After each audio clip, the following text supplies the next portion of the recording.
हाँ 157 में आप लोग को डिटेल्ड होम प्रकरण दिया गया है। तो आप लोग इंडेक्स में जाके भी देख सकते हो। इंडेक्स में भी देखो समझ जाएगा। तो अग्नि होम विधि, तो आप लोगों को मैं इतना इंडिपेंडेंट बना रही हूँ, आप घर में अपना होम कर सकते हो। पूरी विधि इसमें दी गई है, आचमन कैसे करना है, गणेश जी की प्रार्थना, प्राणायाम, कलश की स्थापना, क्या क्या उस कलश की स्थापना करने में क्या क्या मंत्र बोलने हैं, मुद्रा सिखा दी जाएगी आपको, सामग्री क्या होती है। पहले जब आप हवन कुंड बनाते हो तो पहले ये सब करने के बाद अग्नि का पूजन होता है, अग्नि देवता है, तो पूजन आप लोग को मालूम हो जाना चाहिए।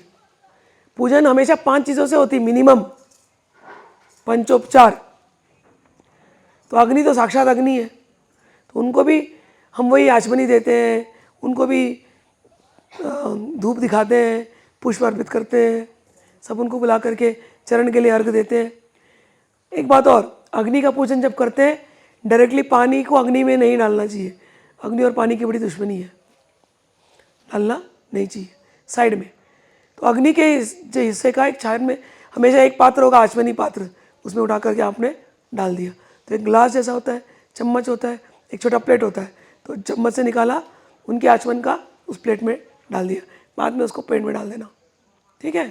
तो पहले अग्नि की पूजा होती है, फिर अग्नि का आह्वान होता है, फिर अग्नि की पूजा के बाद ये जो 10 दिशाओं के जो देवता हैं उनको केवल घी की अर्घ लगता है, घी, उनको ये सब नहीं देते, घी का अर्घ देते हैं। फिर उनका होने के बाद फिर नवग्रहों को पूजा करते हैं, फिर नवग्रहों का पूजा होने के बाद फिर जाकर के फिर जो आपका जो हवन सामग्री है उससे हम लोग हवन करते हैं। कई बार छोटा हवन करना होता है घर के अंदर, कुछ भी नहीं है आपके पास, कोई सामग्री नहीं है, कोई बात नहीं है, क्लोव्स ले लो, इलायची ले लो, और थोड़े गरम मसाले जो भी, जायफल, ये भी ले सकते हो, पाउडर बना के रख लो।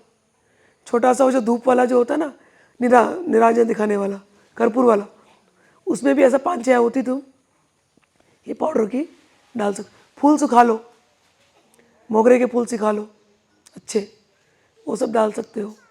गुलाब के फूल सुखा लो, उससे हवन कर सकते हो। घी, कुछ नहीं है तो घी डाल करके हवन कर सकते हो। ये सब घर के छोटे छोटे नुस्खे हैं, हवन अगर करना है हफ्ते में 1 बार कर लो। तो जितनी घर के अंदर, कई बार लोगों के घर में बड़ी नेगेटिव एनर्जी आती है, होता है, लोग बोलते हैं, तो हवन नेगेटिव एनर्जी को निकालने के लिए ये सबसे आसान तरीका है जो बता रहे हैं। अभिमंत्रित जल से घर का छिड़काव करना, और ये जो क्लोव्स की जो है इससे आहुति देना। अच्छा, ये भी आहुति नहीं दे सकते, तवा तो हर घर में ही है, तवा लगाओ गैस के ऊपर, अग्निदेव का गैस पे पूजा कर लो, अपना हवन कुंड है वो। हे अग्निदेव, आपको नमस्कार है, तवा रखो, उसके ऊपर थोड़ा घी डालो, फिर लो आपका वो लौंग डाल दो।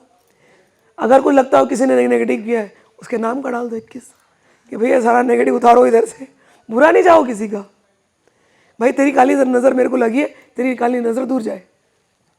समझ में आया? ऐसा अगर कभी कभी होता है, अपने को शक होता है, अरे इसके आने के बाद ऐसा हो गया, शक है हमारे मन का, या सच भी हो सकता है। कई बार अंदर की आवाज़ बोलती है, नहीं जब से वो आया ना तब से गड़बड़ हो गई, होता है ऐसा। तो उस व्यक्ति को याद कर लो, बुरी नज़र वाले तेरा मुंह काला ऐसा बोल के लगा दो हवन, सारा हवन गया, सारी नेगेटिव एनर्जी गई, फिर भगवान के सामने बैठो, हे भगवान कृष्ण, याद करो जो मैंने किया सब आपको समर्पित है, हम आप संभाल लो हो गया, ठीक है। तो तांत्रिक अपना प्रोटेक्शन ऐसे करता है, लेकिन दूसरे का रॉन्ग कभी नहीं करता। ये प्रोटेक्शन के लिए ये सारे टेक्निक होते हैं, किसी गलत करने के लिए नहीं होते।